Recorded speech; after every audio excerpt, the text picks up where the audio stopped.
Hey, everybody, welcome on back. It's the Rubbin Racing Podcast, and it's brought to you by Body Armor Flash IV. Body Armor Flash IV is packed with electrolytes, provides faster and longer-lasting hydration with no artificial flavors, sweeteners, or dyes, with great-tasting flavors like strawberry, kiwi, tropical punch. And this one here happens to be my favorite. It's a sneaky one, but it's just the grape flavor.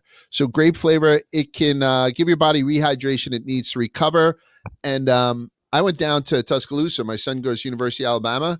These guys get this delivered by the case like every week. So it's like for frat houses and for athletes and for all these people, old people like myself, just makes you feel better when you need it. Get yourself some Flash IV. And this week only, head on over to 7-Eleven and use the 7-Eleven app for Dollar Day Awards and get your Body Armor Flash IV for only $1.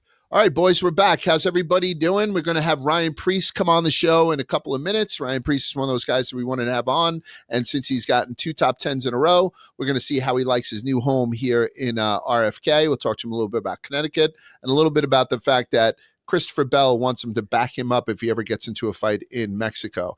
Outside of that, what's going on with you fellas? Spider, you doing okay? Yeah, doing great. Doing great. Pumped to be back, fully watching NASCAR as opposed to college basketball. So hopefully, we can continue to get through that as much. I feel like the tournament this year sucked, not just because we had Alabama State, but it's been super chalky. And I feel like NIL kind of killed some of the Cinderella teams that we saw, or like smaller programs getting their shine, which is never fun. One of the reasons I love NASCAR is because there's immense parity. You can have a guy like Josh Berry, who's 160 to 1 even, go out and win any given race. So I feel like that is kind of a thing of the past in college hoops, and I'm fortunate that exists in NASCAR. Spider, I was pissed. You went into the lab and looked at all those fucking teams. I sent you one name. I just sent you Arkansas. And that's what the foreplay guys. I just play them in the dozen. This podcast comes out on Friday, so the results are already out. I fucking smoked them because of that. Hell yeah. Put it, right foot to the fucking neck. I think we had the most unanswered points in the history of the dozen. I love those dudes, actually. Trent's one of the nicest guys in the world. Fuck those guys, right where they breathe. We should have had that 40 grand. And they have to whack that up 4 ways. Would have been just me and you, big man. That would have been nice. Nothing to fucking Moonhead, nothing to Quigs. Maybe peel off a little something for Jacob because he does a great job. But otherwise, fuck the whole world. We would have been riding that shit. How you doing, Quigs? Everything good? I'm doing great. I've been in the lab editing a children's show lately, Mr. Jerry. Oh, okay. So that's been fun. When's that thing drop? May. We're gonna drop like 10 at once. Okay, that's cool. So that'll be interesting. Yeah, same, just business as usual here. I hear you. Austin Hill is going to compete in a total of 5 cup races this year with RCR, with United Rentals as his sponsor. He's going to start at April 6th at Darlington. Then he's going to do the Chicago Street Race. Then he's going to do August Daytona, then Bristol, and then Talladega. Are we going to put any money on Austin Hill in the Cup Series this year? Particularly some of these super speedways. Are we going to put him on the card? Super speedways would be the only place I'd do it, but I might sprinkle that. Yeah, I would definitely sprinkle him. Right? I mean, I did sprinkle him at the Daytona 500, and he's a guy, I've long said RCR at plate tracks are some of the best cars and seemingly have the best success. Even if that's not dictated by finishing position, but they are always seemingly in contention. So yeah, I would definitely take a flyer on Austin Hill. You think he's going to get pushed around, Moonhead, or is that somebody who's worth a couple of bucks once we get to these super speedways? No, I would put money on him for sure, because he's one of the best, I think, just in NASCAR in general right now at super speedways. He's super aggressive. He's not going to dominate it like he does in Xfinity, I don't think, in Cup, but I think he's definitely got a chance. So why isn't he he sort of is a secondary name that's bandied about to be pulled up to the Cup Series. Is that his trajectory? Will we eventually see Austin Hill, as sometimes I call him affectionately? Or are these younger, for lack of a better term, sexier kids going to be leapfrogging him and maybe make him a lifer down the Xfinity Series? You know what I mean? Yeah, it's tough. It probably, like every other deal, I feel like it probably just comes down to the sponsorship and money side of it, and probably what Austin wants to do. I don't know He strikes me as a super competitive type where I don't think if he thinks he's going to go to Cup and run mediocre, I don't think he would do it. I think he'd rather just cherry pick races he thinks he could do good at. I think if Kyle Busch were that, and when he just posted that announcement, which we'll talk about in a little bit, but there was some speculation like, oh, Kyle Busch is going to hang it up. Kyle Busch is going to retire. If that came to fruition, I could see Austin Hill being the guy, excuse me, the guy to replace him. But the problem is, it's like RCR on the Cup level only has 2 cars. Austin Dillon is probably got a couple more years in him, and Kyle Busch, I don't think is going to hang up as abruptly as Twitter was speculating when he tweeted that he had an announcement to follow. So I think he would be the guy for RCR, but I don't think there's really a spot for him right now. Running 5 races, it gives him a real opportunity to bump up his resume, though. You know, as far as what he can do in the Cup. And I know that he's run Cup races before. Don't come at me, but I just think I'm looking forward to it, to be honest with you. Looking forward to seeing him in there. I'm also looking forward to his paint scheme at Martinsville, Chris Buescher. I saw it last night. He's running the old El Paso. I'm an old, you know me, I'm kind of a food snob. I do tacos, not necessarily on a Tuesday. I don't like to play by other people's fucking rules, but I like a hard shell taco, and I get old El Paso. This fucking paint scheme makes me smile as much as any paint scheme that I've seen in recent years. Is this paint scheme ass, or are you guys with me? Am I just being too fucking nostalgic for having tacos with my family with this shit, or is it not a great paint scheme? I love it. No, I like it too. But I will say, out of all the paint schemes that came out recently, this is not my personal favorite. Kyle Larson just released his Darlington throwback scheme, and he's driving the Tony the Tiger throwback Kellogg's with tiger stripes on the side. I think that thing looks badass. Sick. And honestly, both of these products are kind of, like you said, large nostalgic. The old El Paso tacos were a staple in my house, and then I feel like I started a lot of my school days with Frosted Flakes growing up. So I love to see familiar products on the track. The Buescher scheme also, I think it's sick from certain angles. The hood, if you've seen it from the hood angle, it's bad. The hood. Yeah. White with a massive Kroger logo. Yeah, they purposely do the press of it, pushing the hood away into the background, almost where it's in the shadow of a giant like fucking taco. So you can't really tell, but it's that white hood. That's the only reason that stopped me from buying the diecast, I think. But otherwise, this thing is pristine. What the fuck from is the back, up with the white hood? I think that's probably like one of those things we do here where you're like, I deal with it where it's like you're doing a graphic for something and they promise Kroger the hood, right? And then the designer has a sick design and the sponsors like, no, we want it this way. And then eventually you just have to give in and be like, if you're paying for it, you can have what you want. I almost think the sides of the car should be white as well, like the hood is. And I haven't seen the hood yet, but I almost feel like there's too much yellow going on. You look at right where the door is, and it's the old El Paso logo in yellow, just on the same color. Their packets like yellow. Yeah, I mean, I see it, but I think it's sick. In terms of like popping, maybe that's why they opted for the white hood. But I also think like if you're going to do white on the hood, incorporate more white elsewhere. That would be my personal take. But if they're posting the graphic that way, like they're intentionally hiding the hood. Like they know that that's the weak spot of it. I cut the graphic down because that big taco on the hood actually has a 17 kind of burnt into the side of the taco shell. But even the original one, I'm looking at it now, they make sure that they show it from the back so you don't see the hood either. So the hood is what's sticking in people's craw. Buy, sell, or hold old El Paso scheme this weekend, Moon? Man, I'm buy. You're bisexual? I'm sorry, you're buying this. I apologize. I thought this was a totally different podcast, and I was going to congratulate you on coming out. You're buying this? I would say so. The hood, though, and this is a gripe I have with a lot of, I know this ain't a throwback, but a lot of the throwbacks get ruined by brand guidelines and stuff like that, too. But this would have been, for me, I'm sure it's not everybody's, would have been one of the, like, schemes of the year for me, because I'm a big old El Paso guy. Yeah, absolutely. Let's talk about Richard Childress, just because, again, we're taping on Wednesday afternoon, and people are talking about it now because it came out on Denny's Actions Detrimental podcast that the Joe Gibbs Racing guys were in a police escort to an airport.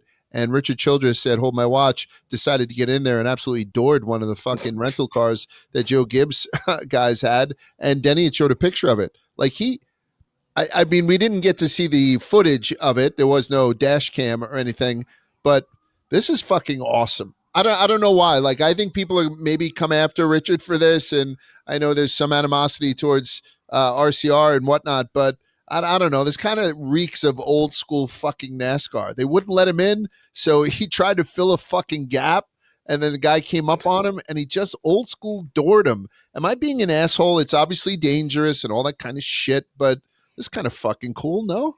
No, I thought it was hilarious. Yeah. I mean, it's like Rubbin is racing off the track as well for these guys. You know, even Richard Childress, team owner, was like, fuck it, I'm getting in there.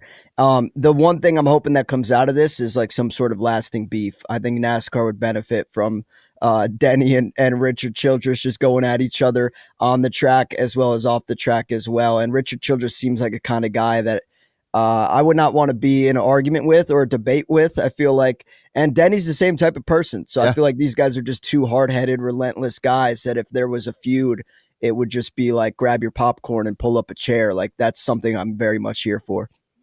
Yeah, I read the article about it, and it's like if you delete like 10 words from the article, it just sounds like something that happened on the track. Like the wording of it, like they usually leave a gap, and like Childress thought he was like clear.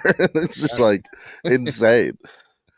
I've only, how often are you in escorts, right? I think about it most often in funerals. Sometimes you get that escort from the church to the cemetery, and you got to stay in that line. You got to stay fucking tight, particularly, if you grew up in a city and sometimes going around a city going to it, you're blowing lights to stay behind the guy and whatnot. So I could see the guy who fell back a little bit. Larry McReynolds was on saying how there was some sort of change in traffic pattern. So traffic was awful for everybody getting out, and just Richard like losing his shit and trying to fill that in. Have you heard about anything like this before, Moon? I mean, it's one of those things where, Richard has a little bit of a history, but what do you think about this? I mean, I've heard of some crazy rental car stories, but this is on up there for like high profile road rage, especially becoming public knowledge. Like the fact that Denny just told the world about this is pretty wild to me, which leads me to believe there's some animosity there. Cause I don't think, if your buddy does this to somebody, you probably just stay quiet about it or tell your friends. But I think the fact that Denny ran straight to the podcast to tell the whole world, I feel like there's some sort of underlying beef there. Which RCR did launch that new campaign where they were talking shit about shoe games or whatever at the beginning of the year. So maybe that rubbed Denny the wrong way. Yeah, so that's the fucking blowback, that there are some, teams that are known for their shoes. Some are known for their slogans. Where the Everyman, the American Working Man or something like that? Yeah, blue collar or something. Blue collar thing. So blue collar Americans will door the shit out of you if you don't let them in your police escort. Good for him. We'll see if something happens from it. Maybe there'll be some charges filed. We're doing something called a Kids Corner because there's a couple of headlines this week. Dale's grandson, Wyatt Miller, the 13-year-old grandson of Dale Earnhardt, scored his first late model win at Hickory Motor Speedway in just his second limited late model start. Is that a big deal, Moonhead? You know more about fucking that type of stuff than anybody. It's pretty good, right? Yeah, that's really good. There's a lot of competition at Hickory this year, a lot of good cars, and Wyatt, both times he showed up, has done really good. I think he ran second the first week he showed up, so pretty good average finish so far for him over there. And then Kyle Busch is basically in the same race with his son Brexton. We're taping this on Wednesday. I believe it's tonight, right? Mm-hmm. He had teased it with saying, "Hey, tune in tomorrow at 18:50, whatever." And so everyone had tuned in, and to Spider's point, we were wondering whether or not he was going to retire or what this was code for, because he put military time up there, but it winds up he's going to be in the same race as his son. It seems like we're hearing a lot of that, obviously Harvick's kid and all that kind of stuff. So it begs the question that, Spider, actually you had asked it, right? Is this second generation type athlete that we're seeing coming from NASCAR, with guys like Brexton and guys like Keelan, whatever, Harvick's kid? Are they almost guaranteed a seat as they get, closer to cup age? And well, I'm going to ask that follow-up question. Who's the greatest second generation athlete in history across all sports? So how do you feel about these kids that are making headlines and their futures possibly being NASCAR superstars? And then let's cast a wider net and see who the best, son of somebody else was of all time. I think it's definitely easier when you have a parent that raced in the Cup Series. Kyle Busch seems like just as interested in getting Brexton up to speed as he does in his own career right now, which I find admirable, and I think we can all relate to is, parents wanting success from their children, regardless of what that looks like. In the racing game, it sometimes means Kyle Busch versus Brexton head to head. Or, we also see Kevin Harvick, who has his own management company and does a lot of advising to these young drivers, and now has a son of his own that he's going to try to get to the highest level as well. I think the nepotism claim should probably be discounted a little bit, and it just seems like these guys know better than anyone what it takes to actually get these guys and their kids to the highest level possible. And they all seem relatively deserving based on the small sample size of what we've seen so far. And the fact that even Brexton and Kyle are going to race versus each other, I'm very interested to see what that looks like. And I really have no expectations of that. But I should say, I expect both Brexton and Keelan to be racing in the Cup Series one day, given the success and support they have from their successful, accomplished fathers. It's an inevitability to you. Yeah. I don't Is that disagree. a hot take? No, it's not. I mean, I don't think it's a hot take. That's what they're being groomed to do. Who do you think the best second generation athlete in history sports is? That is a little bit tougher of a question for me. I think I'm somewhere between Ken Griffey Jr. and maybe Steph Curry. I mean, Steph Curry changed the basketball game forever with his unbelievable 3-point shooting. And then you see like the game has kind of adapted around his success and what he's done, in my humble opinion. Now, this isn't a basketball pod, so pump the brakes on any criticism with that take. But I don't know. Since Steph Curry's just been shooting the lights out, it seems like every team has been trying to catch up. Ken Griffey Jr., just obviously one of the best baseball players. And then outside of that, I think another one that's probably worth an honorable mention, and by no means am I saying this is the best father-son athletic combo of all time, is Pat Mahomes and Pat Mahomes Sr. Pat Mahomes Sr. is kind of crazy, but I think there's a point to be made that they did it across two different sports. Pat Mahomes in the MLB, and then Pat Mahomes Sr. rather in the MLB, and then Pat Mahomes obviously with all the NFL success, multiple Super Bowls, etc. So those would be my big three picks. Quiz is laughing. Well, yeah, you took the best three. Okay, all right. Yeah, I mean, mine were Steph, Pat Mahomes. Guess you could put, but like I would take Pat Mahomes over at Peyton Manning. Yeah, and Eli. You kind of got brothers that have a dad that was great. Or is it more impressive? And they got a third. Is it more impressive to have 2-3 kids that are going to make it to the NFL, and then a grandson? And Arch. Yeah. I'll go Peyton Manning then. Okay. That's some good semen. When is it okay to hate these kids? Like at this point now, they're adorable little kids and they deserve all the praise and all the support that we can get. But then we know what happens with like a kid like Ty Gibbs. Like, I'm sure Ty Gibbs was an adorable racer until all of a sudden people are like, you know what? Now it's okay to hate him and nepotism and all that kind of stuff. Like, at what point do you think these kids start to receive the animosity, or have they already received it when they show up to a track like Hickory? Do you think somebody's like, oh, there's Earnhardt's grandson. He's probably in the best equipment. Like, you know what I mean? Is there some point where they no longer become kids and they become like, they become eligible for people to fucking hate them? That's a tougher question. Yeah. I think it depends on the take of the peers. So like, for example, if you're driving against Brexton Busch and he pulls some crazy move, then I think you're within your reason to kind of, have animosity toward him. But at the same time, it seems like they are very aware of that. Like I've seen Kyle and Brexton going around to the tracks that Brexton races at and pass out cup tickets so these young racers could go with their family to the actual highest level of a NASCAR race, which I think is admirable. And to the Ty Gibbs thing, I would say I think he gets crushed by the nepotism claims, which are kind of unfair. Right. Like Ty's faced his fair share of adversity in his life, much more than I could deal with, or much more than a lot of these people seemingly talk about. And I think that's kind of unfair to him. But I think, again, back to my point before, given the kind of expertise and coaching that they will receive from whether it be Kevin Harvick or Kyle Busch, they'll be in a good spot where they can kind of stiff arm those claims and the haters off them. Do they get booed though? Like, I mean, Brexton's 9 or 10, 9 or 10. I mean, at what point do you say, I'm going to boo him just like I boo his dad? You know what I'm saying? Like, I think that's the problem with Ty Gibbs, right? You can be against Joe Gibbs Racing, and so he'll get just by whatever, he'll also get strays from that.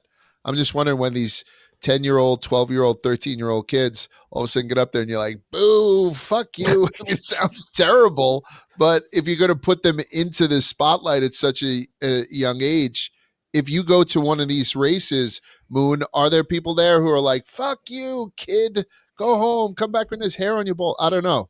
I think a lot of that probably comes from their competitors more so than like just fans. I feel like honestly, a lot of times, even if a driver wasn't liked when their kid comes in, people find themselves rooting for them just because it's cool to see. But definitely there is the jealousy thing from competitors, I'm sure, who don't like seeing Kyle Busch's kid roll into their track or Owen Larson or somebody like that, because in their mind, it's like a cup operation rolling in basically. One of the people that I think is the best second generation athlete, just for you guys, Floyd Mayweather Sr. was okay. He was like 28-6-1, but obviously Money Mayweather 50-0, retired undefeated, and we got be one of the good, best defensive fighters in the world. We got good representation. We got football, we got basketball, we got cross sport, and now boxing. Yeah. What did you have one, or did how about in racing? Moonhead, is there a second generation driver that you think is I mean, is it Dale Jr.? In terms of like ambassadors, I think it would be him, but in terms of driving skill. Yeah, Dale Sr. was second generation, and so was Richard Petty. So I guess both seven or two of the 3 7-time champions. I don't know if Jimmy Johnson's dad raced. He must not have been super notable, I guess, if he did. Yeah. But I think they did like off-road stuff anyway out west. But yeah those two for sure. Shout out Ralph Earnhardt. Yeah. Fuck yeah. Did Tiger's dad play golf professionally? Or was he just like a coach? That's a good one. I don't know. I don't think he played professionally. I think he was just like a coach / pimp. All right, let's talk about this week's race. We're going to recap this week's race brought to you by Game Time. They don't make it easy to buy concert tickets these days. You got to sign up for the pre-sale, get in a queue. By the time you get through, the best seats are gone. Going to a concert should be about the show itself, not waiting in a virtual line. Lucky for me, I always use Game Time, the official ticketing partner of Barstool Sports. Game Time makes getting tickets faster and easier. Prices on the app actually go down the closer it gets to showtime. Plus, the Game Time Picks feature makes it even easier to find the great deals on the seats you want. Just pull up your chosen event, turn on the GT Picks setting at the top of the screen, or browse the best local Game Time Pick deals near you on your Game Time app homepage. I was looking at tickets for Glorilla the other day. As you guys can imagine, I'm a huge fucking fan. And I saw an amazing Game Time Pick deal for great seats, and it's only going to cost me a couple of $100. What are you waiting for? I'm going to buy these Glorilla tickets now with Game Time Picks. Take the guesswork out of buying tickets with Game Time. Download the Game Time app, create an account, and use the code Rubbin for $20 off your first purchase. Terms apply. Again, create an account and redeem code Rubbin, Rubbin, for $20 off. Download the Game Time app today. What time is it? It's game time. All right, so good weekend of racing. Are you guys with me when we get a text from Moonhead? Make sure you guys all see the end of this truck race. It's a fucking banger. Did the truck race provide us with the most action that we saw on an otherwise very good weekend? But was the truck race the cream of the crop? Kyle Larson spins out, recovers, and then wins the truck race, which was the first leg of his quest to win all 3 that weekend. What did you guys think? I thought it delivered. I mean, the whole storyline was watching to see if Kyle Larson could go and, go out and do the weekend sweep. And then that storyline would have been extinguished had he not recovered in that truck race like we saw. So for him to get back up there and get the win was awesome.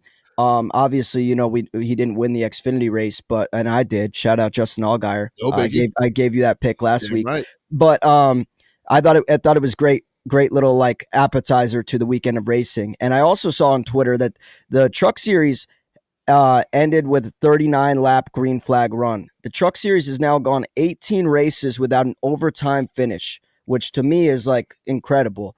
We've talked at length about our opinions on overtime finishing and what should be the protocol when there's a caution late in these races. The Truck Series says, fuck all that. We're just going to keep it green. And they've done it 18 times in a row, which I think is very impressive. The record is 20 races straight, which was in 2017. But I'm encouraged by the fact that these guys who, a lot of people go Cup, Xfinity, Truck in terms of like driver skill, or like that's where you go to cut your teeth. You'd start in trucks before making your way up to the other two series. And for these guys to be able to keep it green and clean late in these races, I think that's worth a tip of the cap for me at least. So I was thoroughly impressed top to bottom. I don't know how you guys feel about it, but very entertaining race. It was great. I was on a bachelor party and everybody was gambling a bunch that weekend, and I gave Kyle Larson in the trucks, and we were at a dinner or something, and I was like, we're dead. He spun out, and then looked at the bank account later and it hit, and everybody was celebrating. I was a hero. Yep. So fucking good. Was it the highlight of the weekend for you, Moon? The last 20 laps especially, that was just such a naturally chaotic race that I loved it. I thought usually when we see chaos in the trucks, it's because they wreck a lot or we have an overtime finish or something like that. And I feel like looking at the stats, they've actually kind of turned the Truck Series around and made it arguably the cleanest of the top three series right now. So, and they're still putting on really, really good races in my opinion. So I enjoyed it. I really, really enjoyed it. Yeah, it's become like must-watch TV. The truck races on Friday. If you are only watching race on Saturday and Sunday, shame on you. Saturday, Allgaier back-to-back wins on a race otherwise dominated by Kyle Larson. Then with the restart, Sam Mayer got into the back of him. Allgaier picks up another win. And then on Sunday, Kyle Larson gets 2 of 3 and wins his 30th career win. He's the third winningest Hendrick driver now behind Gordon and Jimmy. And Hendrick has all 4 of their drivers ranked among the top 6 in the championship standings heading into Martinsville. So a really good week for that shop. In a press conference, Kyle Larson had said, listen, we all know that he's a fantastic driver, best driver in the world. He said he could have 50 wins. He just got his 30th win, could have 50 wins if this was the Gen 6 car. I know he had 10 wins back in 2021, in that Gen 6 car, but I like the cockiness. Like Young Money or whatever the fuck you want to call him, like strutting his stuff. You think he'd have 50 wins, or do you think that the parity has happened without that car? Like, is he just so much more talented than everybody else? Honestly, I think he would. I don't have the stats in front of me, but I forget which season it was. It seemed like him and there was another driver that were just trading, going back and forth with what, 1 week it'd be Larson, the other week it'd be someone else. Yeah, was it Harvick? Maybe there was the previous gen car was just getting to a point where I feel like we were lacking the parity that I often compliment on this show, especially when a guy like Josh Berry wins and you have Preece up in the top 3, you have Daniel Suarez and guys like that competing. So I kind of tend to agree with Kyle Larson, but I think the story to take from this is like how much better the next gen car is made for racing and the parity and everything like that. Like it's kind of opened the playing field for a lot of these other drivers to come in and compete. And I think that will slowly go away. You look at Trackhouse in 2022 and it seemed like they had an edge on the next gen cars and they were doing, seemed like a whole new team and they could theoretically compete for the championship. And then since then, it seems like a lot of these teams have caught up and even surpassed the edge that Trackhouse had found early when this car was released. So I think it's kind of, opened up the level of parity, but it's also a necessary change because to me, we don't want to become F1 and just have the same 3 guys winning every week. So I love where we're at.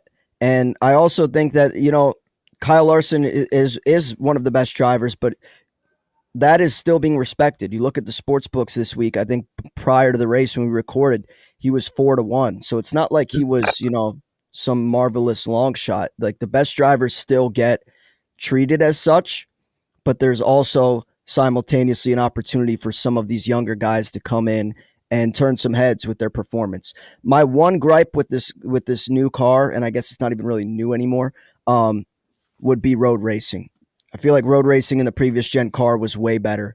We saw some chaos. We saw guys go into the tire barriers. Not to say that didn't happen with Noah Gragson in Chicago a couple times in this next gen car, but like Kyle Larson, I believe it was at the Roval, just like missed the turn. And like, I don't know, it seems like, and Brad Kay even alluded to it in the ride along that I did with him in Chicago ahead of the street race. The next gen cars have almost made street course racing, road course racing a little bit easier, which I would like to see the best drivers in the world challenged when it comes to something like that.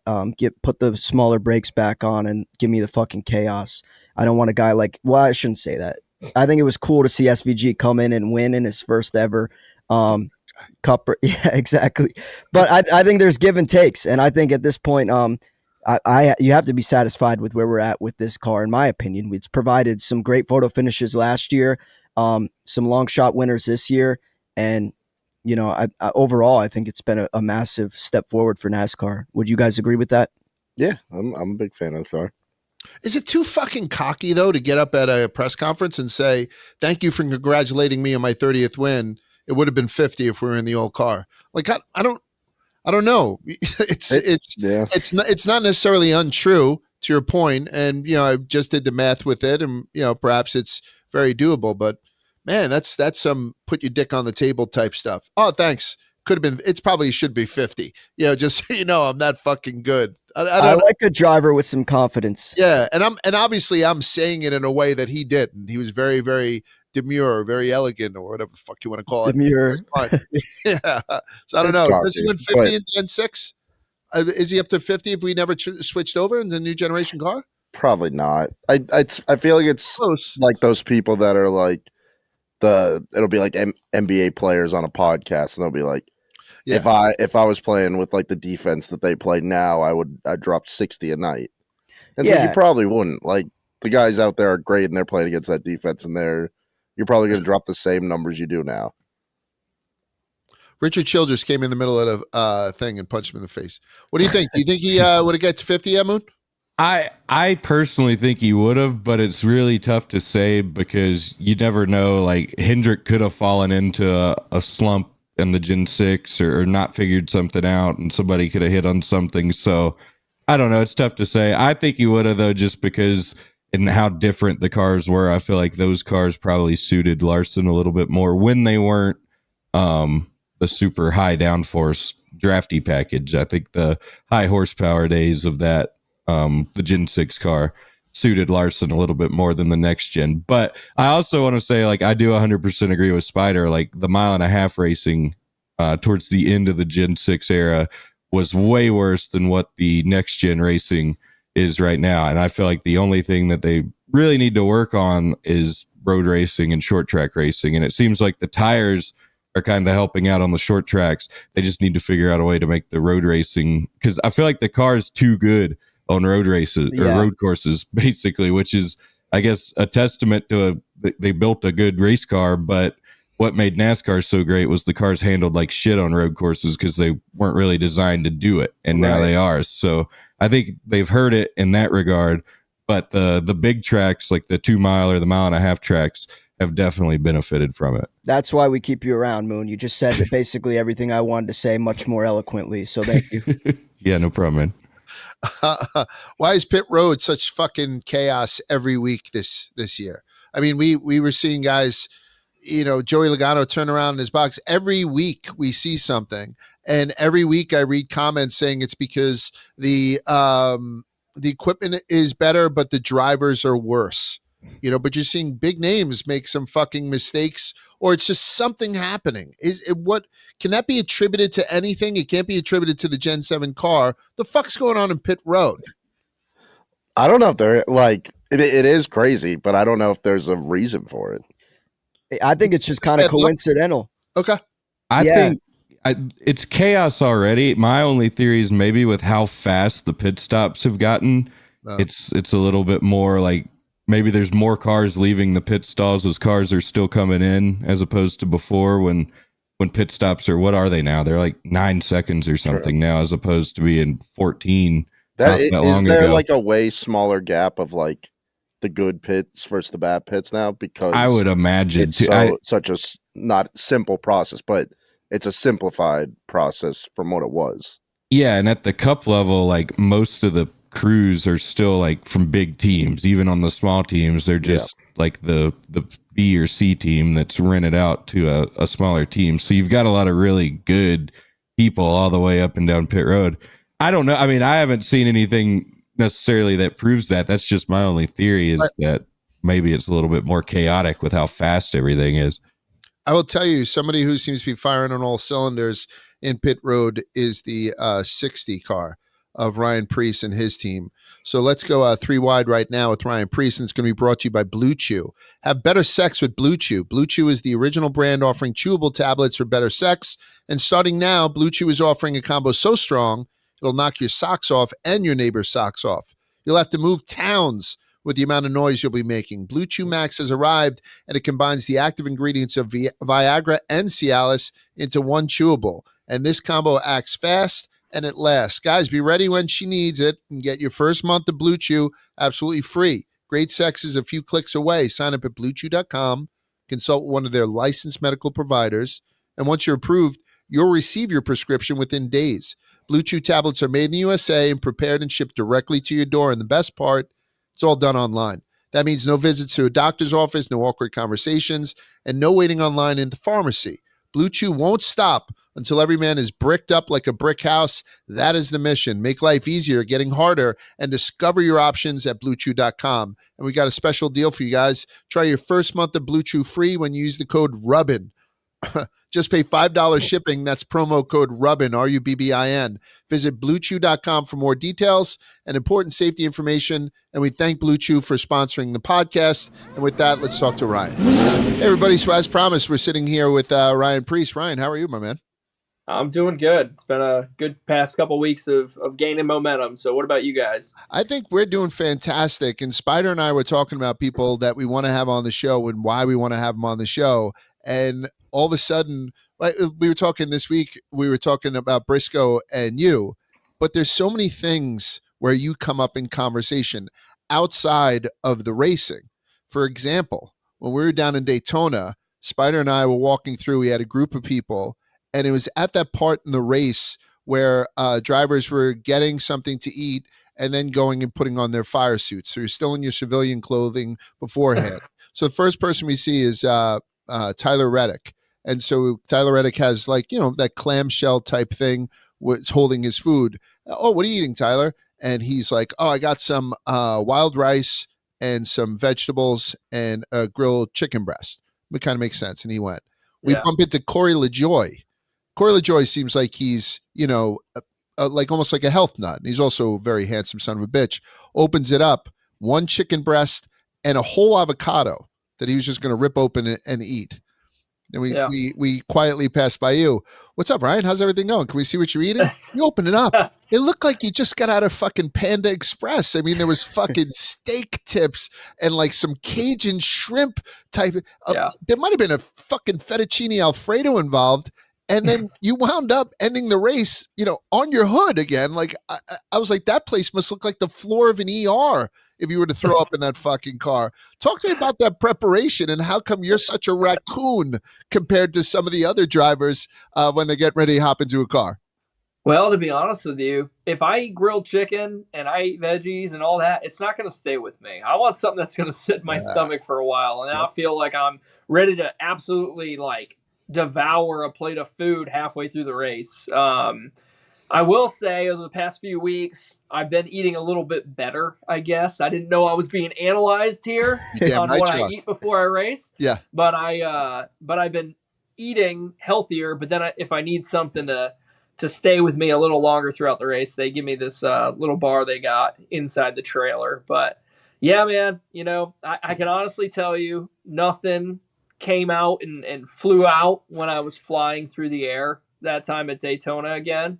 But yeah, so I don't know. I have some interesting food choices. It's nice to have your diet criticized by a guy who's been chronically obese since the age of 1. Right? I mean, I can't fit under an umbrella, but still, I still throw a couple of stones. What do you got, Spider?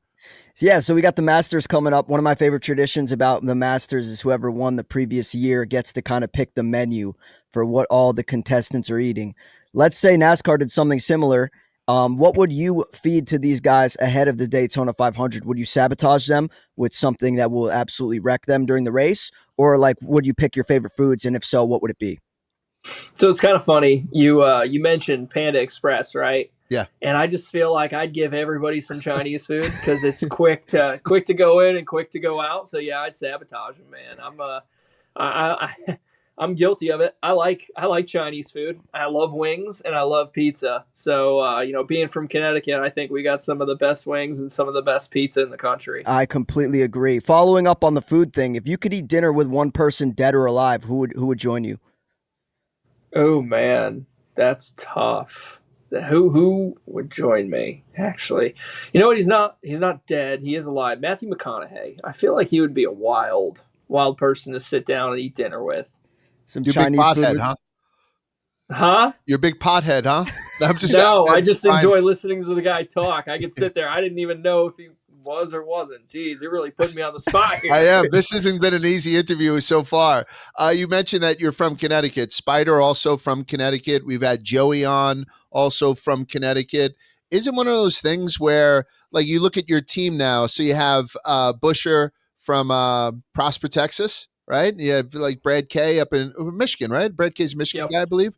And then you Connecticut. Right. So not the traditional Southeastern NASCAR guys. Does that give a different swagger or a different feel to your shop as opposed to maybe something that's more of a traditional Southern shop? Doesn't have as much of a shit kicker feel to it. You know what I mean?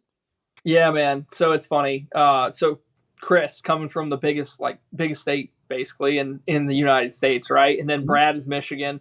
And I'm from this tiny little place where Spider knows we could be in one end of the state to the other in an hour and 45 minutes, depending on how fast you choose to drive. And so yesterday, Chris, Brad, and myself, we had a little bit of an outing where we rode a bike for 31 miles. And as you alluded to earlier, I'm not the biggest health nut. So I spent 31 miles on a bike, and my butt's hurting a little bit here today, sitting on that seat. And so we had some conversations, just a little bit about where we're from and some of the little nuances. And Chris was talking about Texas, and I'm like, being from Connecticut, I'm used to a coffee shop being 2 minutes away in any direction that we choose to go. Mm-hmm. And he's sitting there talking about how it takes 30 minutes. If he were to go somewhere, I'm like, it's complete opposite for me. I can be in one end of the state to the other pretty damn quick. So, yeah, it's we definitely have some good conversations. As a fellow Northeast guy, the first track that I ever went to NASCAR was Stafford Speedway. I know that's a track that means something to you.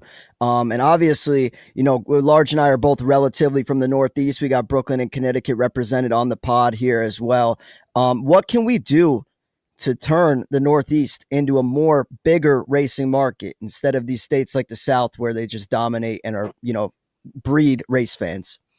Spider, how much time did you spend at a racetrack in Connecticut or of the other places? Because, man, I would say the Northeast is the biggest sleeper when it comes to race fans. You get outside of our national NASCAR, Cup Series, Xfinity Series, Truck Series. You go to dirt modifieds, your asphalt modifieds, your late models up in Maine. We have a variety of everything. And they're if you've been to New Hampshire Motor Speedway and you walk around in that campground, they're Cup fans, but they are race fans. They love, it just depends on which state they're from, and they are some of the most passionate race fans that you will ever be around. So, man, I'm going to have to disagree with you a little bit on this because our New England loves racing. It's just the weather, though. Like if we could get that dry weather, then I think you'd have more of a perennial type. Because Spider and I were lucky enough to be grand marshals at the Xfinity race in Michigan a couple of years back. And I was floored with how much fun that fucking was. Like a mini Talladega. I look at short track racing in Wisconsin, which is some of the shittiest weather in the United States consistently. And I mean, they are also rabid fans of racing in general, maybe Cup in particular. Yeah, so I actually went to Wisconsin. I raced at a track called Slinger last July, and it shocked me just because, being from Connecticut, I raced in Long Island, New Hampshire, Vermont, Connecticut, upstate New York, all up there in the Northeast. And I had never gone to Michigan, and I had never gone to Wisconsin. Well, I did that race, and I quickly realized how similar race fans were in Michigan and Wisconsin to what I grew up as, and how they approached the love of racing and how they like to have a good time and the whole thing. So there was a lot of similarities. You mentioned the modified series. In my research, I was looking into Ryan Preece. I learned that you met your wife during the modified racing series. What was that like? And what can we do to have more female drivers involved in our sport? Yeah. So my wife, her father raced, and I met her at the racetrack, and I was racing for a chassis builder at the time, and her father ended up purchasing that style of race car. And what my job was is when they would go test, we'd throw my seat in it. I'd help dial the car in, and then we'd put her seat in or somebody's seat in to help them realize what a car should feel like. That way you aren't just getting in a race car, and if it doesn't drive good, you think, well, that's normal. Well, that's not normal. And that's just kind of how we ended up first really meeting. And the rest is history. But there's a lot of young racers out there that they raced. There's some good up and coming ones. I think in the Northeast, and a lot of it is just right time, right place, right time for opportunities. But yeah, they're out there. Is that like, because I worked on Wall Street, I mentioned it every show, and my wife was like a broker on the floor of the New York Stock Exchange for a while. So I never had a separation where I could lie to her and tell her that my job is more difficult than it is, because she also did the same job. I interviewed a boxer last week, kid from Ireland, who's dating like this UFC girl. And he's like, Lard, sometimes I have to work out because if I don't, she'll jump on my back and choke me out. Is it to be married to a young lady who is a racer herself? Is that better or worse? Does she call you out on top of you maybe going into the shop and then being like, hey, you did this wrong, this wrong, this wrong. Then you go home to see your little girl and your wife. And she's like, by the way, I saw what you did on turn 2, did this wrong, this wrong, this wrong. What's that like to have that 24/7 at home and at work? It's fine. I enjoy it because they understand. Like the last thing I want is somebody that, if I do something wrong, is going to sit there and praise me. Right. Because I can read through the bullshit. I'm not about it. But at the same time, to your point, yeah, she is. I mean, there can be the littlest thing that I did. And I think it was at Las Vegas. I can't remember what it was, but we finished third, and I come home, and she was super happy for me, and we obviously were happy for the finish. But she brought up this one thing that I said. And she's like, you better never do that again. And I was like, geez. And we had rides home when I was racing. We actually raced against each other in about 2011 or 2012. And there was nights that, I was driving us home, and I'm looking straight, looking down the highway, and I could just feel those eyes burning a hole through the side of my head. So, I've been on both sides of it. Let's talk about you behind the wheel this season. So 2 top 10s in a row. We had Josh Berry on last week, and I've been laid off before, and inevitably somebody says, sometimes these things happen for a reason and there's greener pastures ahead. But seeing you in the 60 and seeing you with this team, it really does personally make me happy. Like, I think it's such a good fit, and to see you, performing like you have, particularly over the last 2 races, it's just, it's a great headline and a good feel for people who like rooting for good people. Talk to me about how terrible it was when you didn't know where your next seat's going to be, to get into the seat that you are now and having the success that you're currently having. Like, to me, it's kind of felt that way since 2021, when we knew JTG was going to drop off to 1 car. Mm-hmm. So I didn't know what I was going to do in 22. Obviously, sim stuff and all that. And then 23, and those years were year to years. So it was like every year was you just didn't know what your career was going to look like. But I'm glad that road led to where I am, because this is a huge opportunity, one that I'm really, really excited to be a part of, because it's building something great. And really, one thing I said, my pit crew, they did an 869 last week on pit road. Like, good luck. Any keyboard fan that watches a video like that and thinks that they can do that, those guys are special. So to call them gangsters, and I want them to realize how good of a job that they did and continue to do, and really just our group that we have around us at RFK. I really enjoy the process of how all 3 teams are pushing and working together, and we're trying to build something great, and I want to be a part of that. So it's been really refreshing to see the different perspectives of driving styles, as well as Brad. Chris and I have been teammates before, and we've been friends and share a lot of similar interests. But coming over here to RFK, I didn't know much about Brad, other than he's going to be my teammate and he's my boss. So, he's had a lot of great perspectives in how to prepare for a race, and I've really enjoyed that. Every time I feel like I watch Ryan Preece, I see you going airborne. Do you think these next-gen cars need to be modified to prevent that more? What can be done to prevent this from happening? And why is it always you that seemingly takes orbit? I see you with the Twitter profile picture of you as an astronaut, which I enjoyed quite a bit. What more can be done? Yeah, I don't know. I'm not an aeronautical engineer, and I don't study those parts and pieces. I that's a tough one to answer, but I will say Daytona's kicked my ass when it comes to flying airborne, man. We had a drivers meeting just talking about some of the things with NASCAR this past week, and I forgot what it was they were talking about, but somebody mentioned something about airtime, and I said that I'm 2 up on everybody, so they can do all that testing moving forward. We were just talking before you got on here, Spider and I, and we had seen like a clip of Briscoe. He was doing something with a charity somewhere. I think I'm one of the commenters saying he's a good guy. You miss Briscoe? I mean, nobody misses Noah, obviously. But I mean, how much? I'm just kidding. But we bust Noah's balls a lot.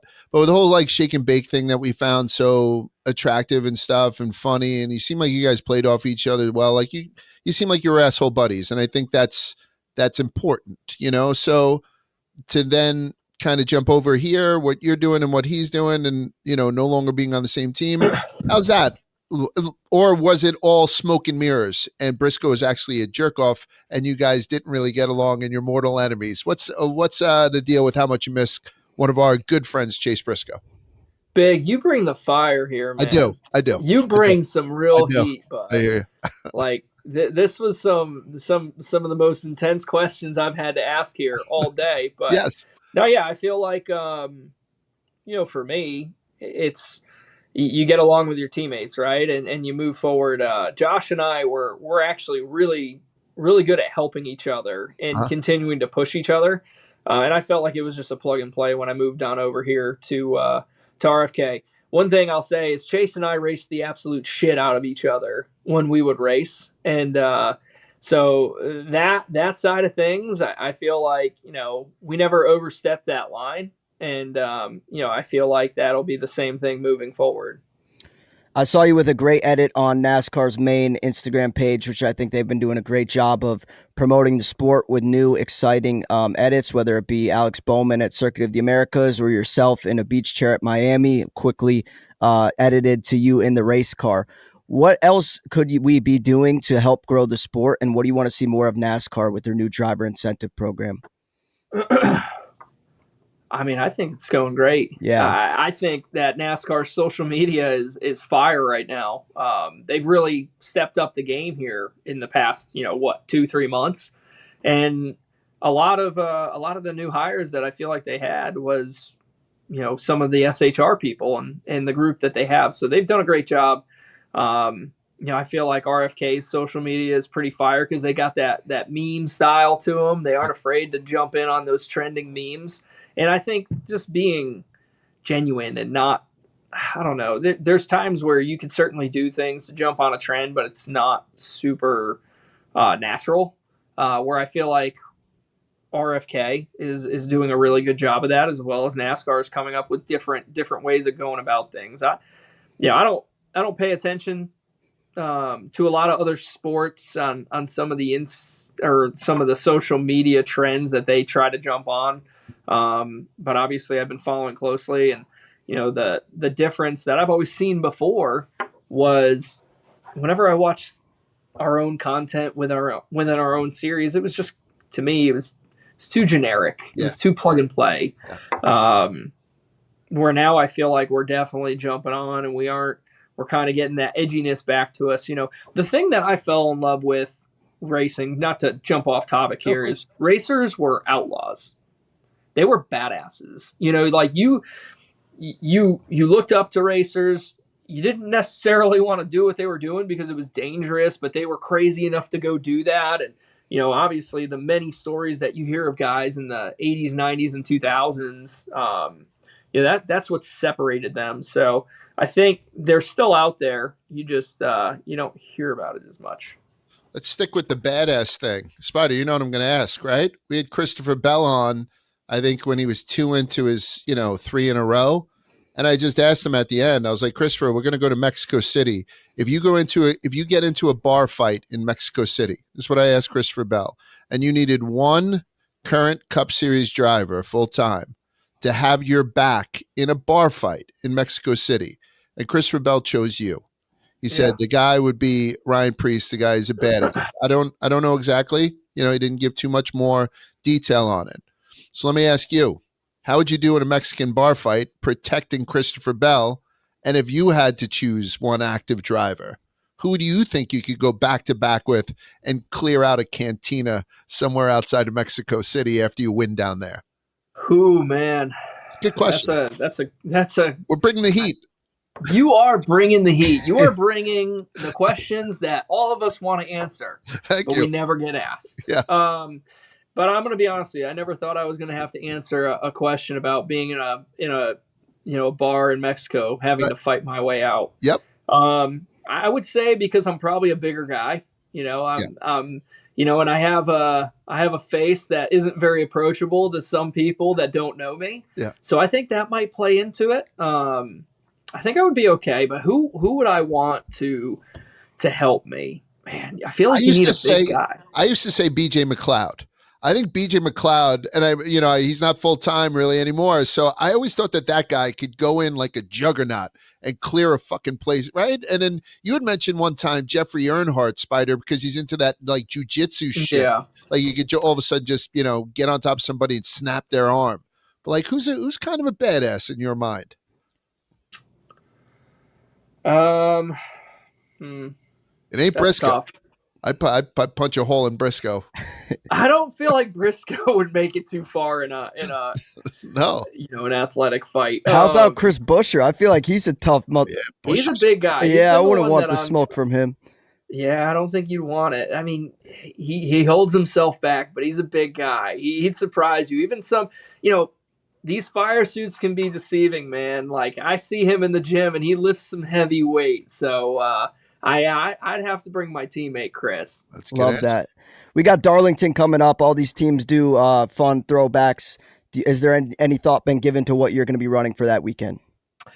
Yeah, so I'm actually a day-to-day guy. I can't look past tomorrow or this week, to be honest with you. I haven't looked at what we are going to be running, but I'm sure we're going to be announcing it soon. And I feel like our admins for our social team are like sorority guys. Like they're running around here. They're doing some funny stuff. So I'm gonna find out pretty soon. Do you have a favorite throwback?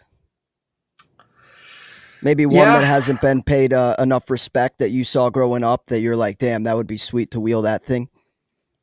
Ooh, man, I liked. I don't know.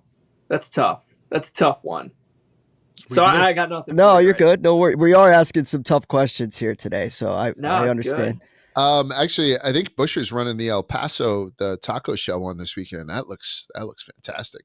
We're going to let you get out of here in a second, but can you just do our job first real quick and explain to us what we should expect at Martinsville? I know that we have already put a couple of bets in, no pressure, but you're on my card. So you got to perform again this weekend. But we're expecting big things out of you the third week in a row. What can the people expect when they tune into the Paperclip this weekend?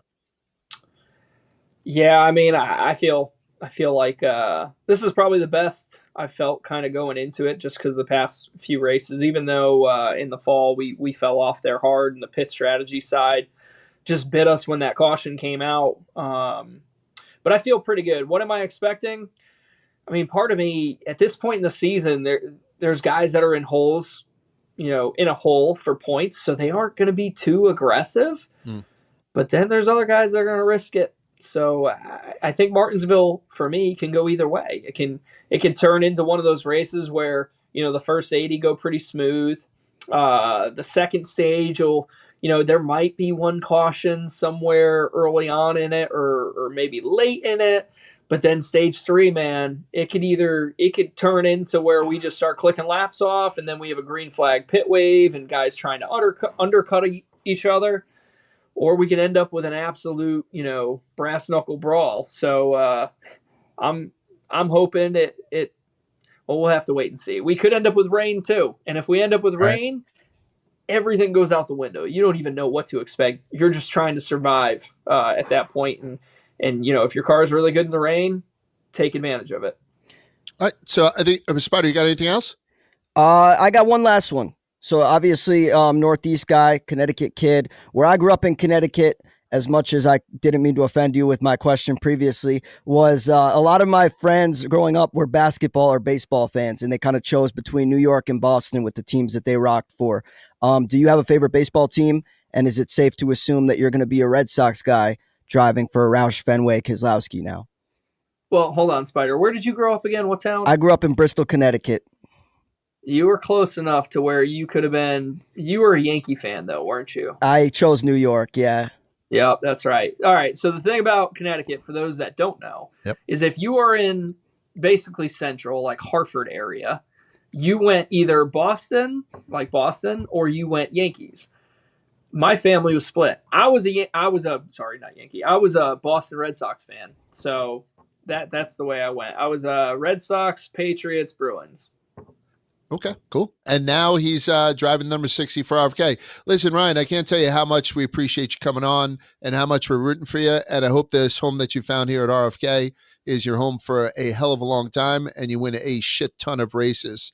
Looking forward to seeing you this weekend in Martinsville, and I hope you come back on the show. And before you leave, I want to just clarify, not a pothead, Matthew McConaughey. Big pothead. You know what I mean? Let's make that distinction. Got you. Appreciate the note on that one. You bet. Thanks so much, Ryan. Man. Good luck this weekend. We'll see you at the track. All right, so that was Ryan Preece. I think he's becoming one of the more easier guys to root for. He's the type of guy that you don't want to be behind in a buffet line. And I will stress again, he is not a pothead. But let's talk about where we're going this weekend. We're going to Martinsville. It's a full slate this weekend. We're going to be starting, trucks are going to be Friday night, 7:30 on FS1.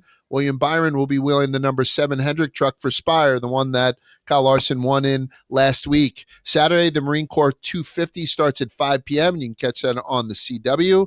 And Sunday, the Cup Series has its 8th race of the season, the Cookout 400, starting at 3 p.m. on FS1. Teams will run the same combination of left and right side tires as they did at Martinsville last November, and these teams also ran the same tire setup at the Clash at Bowman Gray Stadium this February. Last year, William Byron won the race. Larson finished second. Chase Elliott finished third, becoming the first pair of teammates to sweep the podium at Martinsville in its 76-year history. There's a guy that I want to keep my eye on. I hope you guys too. It's short track ace Burt Myers. This guy is fucking awesome. He's like a 40-year-old bald guy. He'll make his first ever start in a NASCAR Cup Series point race driving the 50 car for Amerivet. He's 49 years old, but in 1999, at the age of 23, he became the youngest Bowman Gray Stadium track champion in history and would go on to win 10 more times there. 11 Bowman Gray championships for this guy. He almost raced at Bowman Gray at the Clash this year, but got into a wreck with Ricky during qualifying, so keep an eye on him. And catch all the action on TV, as I said, or feel the thrill in person. Secure your NASCAR seat today at NASCAR.com and feel the excitement. Boys, do you have any picks ready? Because we're about to go to picking the tires. I got some picks. Cool. When it comes to college basketball and March Mania, one thing for sure, nothing's for sure. So upsets, buzzer beaters, Cinderella's advancing, top seeds going home early. It's all going to happen. Bet the unexpected every upset every day with DraftKings Sportsbook. With live betting, exclusive content, promos, and parlays, DraftKings is the ultimate college basketball destination for March.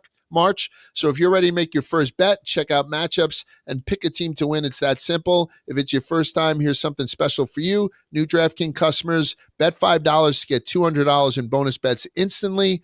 Bet the unexpected with DraftKings Sportsbook. Download DraftKings Sportsbook app and use the code Rubbin. That's code Rubbin for new customers to get $200 in bonus bets when you bet just $5 only on DraftKings. The crown is yours. They also did something that hit me because I've obviously been part of DraftKings Sportsbook for a while. Like this, whatever deposit I made yesterday, they gave me like 20% of my deposit in bonus bets. There's always something cool on fucking DraftKings. So download the app for whatever sport you want to bet on. I think NASCAR is the best one to bet on. Use the code Rubbin, and you're going to get $200 in bonus bets when you bet just $5. Who wants to go first for this one? I'll go first. Let's go, Quigs. Take us out, buddy. Alrighty. So I had 2 picks. I'll give you those, and then I just added one. Okay. I'm hopping into the groups, Oh. and for Group A, which is Ryan Blaney, Kyle Larson, Denny Hamlin, Chase Elliott, I'm taking Denny plus 300. Okay. I think he's got a bunch of top fives in his last few, and I think he can knock off Blaney, and then we'll get to Larson in a second. And then Group B, which I love Joey Logano's numbers on this track are crazy. Yeah. For not having a bunch of winners recently on there, but his average finish is like 3. And I'm taking him to win Group B over Byron, Bell, and Briscoe at plus 260. And then I just saw Kyle Larson's scheme and was like, that looks like a winning scheme. So I'm taking him plus 500 to win. All right. I'll go second. Is that cool? Go ahead. So Ryan Blaney, third straight DNF, right? As he led 124 laps last weekend, then on lap 208, basically his engine blew. Ryan Blaney's just been in a bad way. I expect him to come out of it this week in a big way. So even though it's chalky, I'm taking Ryan Blaney to win. But if his bad luck continues, I'm going to hedge it a little bit. I'm taking Josh Berry as best Ford at plus 500. I think that's a pretty good number for that. Outside of that, I'm going to do a little bit of a homer parlay just because I like Ryan Preece so much. I'm taking Preece, Busher, and Brad Keselowski all to finish in the top 10 with a 3-pick parlay, and I'm being paid plus 1,000. So I'm doing that 3-pick top 10 parlay. I'm doing Josh Berry as the top Ford, which is my backup plan for Ryan Blaney to win the whole fucking thing. Who's next? I'll go next. Go ahead, Spider.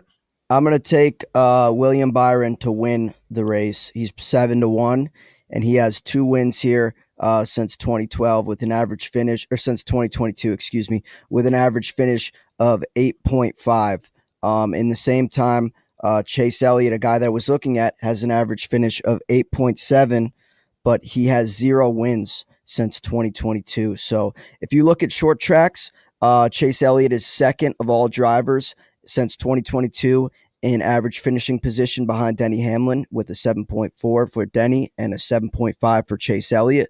But at the same time, Chase Elliott has 0 wins on the short tracks since February of 2022. For that reason, I'm going with William Byron, who's a little bit further down on the average finish with 11.5. But in 17 races, he's won 2. He has 5 top 5s and 9 top 10s. I think 7-1 is a good price for him. And my other pick is going to be Chase Elliott, fastest lap. Let me see here. Hold on. Yeah, so I have Chase Elliott fastest lap 8-1. And if you look at Daniel Cespedes' Twitter, who's the guy who does all the great graphics with stats and data across pretty much everything, finishing position, stage racing, next gen stats at Homestead, he had one about fastest laps, which I have seemingly lost here. But Chase Elliott was at the top of the list in terms of drivers that have run fastest laps. So 8-1 for Chase Elliott, a guy that I like and think will be competitive. I don't necessarily like him to get the win, and I think top 3 and top 5 prices are a little bit lesser than what I would like to see them at. I still think Chase Elliott has a massive season this year, but my main pick for this weekend is going to be William Byron, 7-1, a guy that has won here before. I like it. I'm gonna be 100% honest. Between Large and Spider, every one of my picks was taken. So I want to say I agree with both of them, and I will be, my card will look accordingly. Perfect. You got to throw a couple bucks on Burt Myers for a top 10 too. I mean, fuck it, right? What does that pay? Plus 1,000 top 10, just top 10 plus, but still plus 1,000 top 10. I don't know. No.